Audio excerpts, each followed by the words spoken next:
के पावन धरती सहरसा जिला में पहली बार निकाला गया है 2100 कलश का न्याय के साथ भव्य कलश शोभा यात्रा।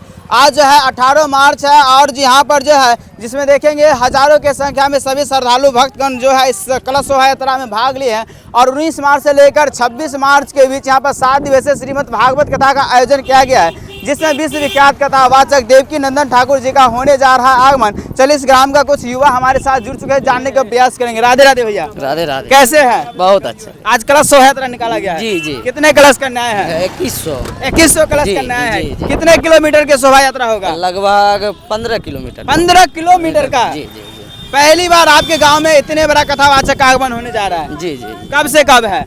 ये 18 मार्च से लेकर 26 मार्च तक। 18 से 26 मार्च के बीच होने जा रहा है। जी जी। 7 दिवसीय भागवत कथा होगा। जी जी। यहाँ पे यज्ञशाला जो बना है कितने मंजिला है? 9 मंजिला। 9 मंजिला है। जी। इससे पहले कभी देखे थे आपके ग्राम में इतना बड़ा आयोजन? जी हुआ था, बहुत दिन पहले हुआ था। बहुत दिन पहले हुआ था।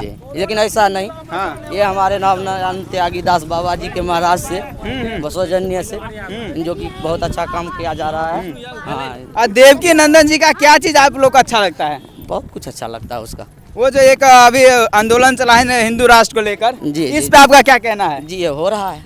हो रहा है, आप लोग पूरा समर्थन जी, दे रहे हैं? समर्थन चलिए दे रहे हैं। और भी कुछ युवा लोग हैं, जाने का प्रयास करें। राधे राधे भैया। राधे राधे। कैसे हैं भैया? ठीक है। आज कलश शोभा यात्रा निकाला गया है, कैसा लग रहा है?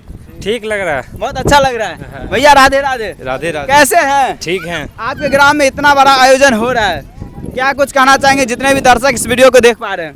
उसको यही कहना चाहते हैं कि आज शोभा यात्रा निकाला गया है, जी।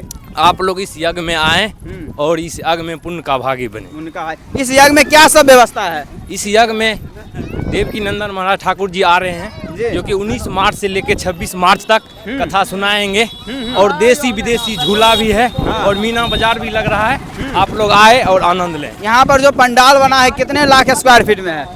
वो लगभग 1 लाख स्क्वायर फीट में है। 1 लाख स्क्वायर फीट में बना हाँ। है। अच्छा, जो भी श्रद्धालु भक्त लोग बाहर से आएंगे उनके रहने के लिए व्यवस्था? हाँ, रहने खाने सोने और शौचालय का मुक्त व्यवस्था है। सब कुछ निःशुल्क व्यवस्था किया गया है। जी, यहाँ जी। पर उपचार का भी व्यवस्था किया गया है। जी जी, उपचार का भी व्यवस्था है। अच्छा, बिहार के अनेक कोने से लोग यहाँ आना चाहेंगे तो कैसे आएंगे? इसका लोकेशन क्या रहेगा? ये NH 95 है, जो मानसी से 12 किलोमीटर है और बख्तियारपुर से 10 किलोमीटर और सोनवर्षा राज से 12 किलोमीटर पश्चिम है। अच्छा, कोई ट्रेन से आना चाहेंगे तो कैसे आएंगे?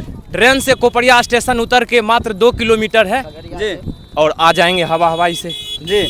और जैसा कि देख सकते हैं कहीं न कहीं ये जो ग्राम के लोग हैं काफ़ी प्रसन्न है। पहली बार विश्व विख्यात कथावाचक देवकी नंदन जी का आगमन कोपरिया ग्राम में हो रहा है। आज जो है भव्य कलश शोभा यात्रा निकाला गया और जो भी अपडेट होता है आपको नेक्स्ट वीडियो में दिखाने का प्रयास करते हैं। तब तक के लिए राधे राधे।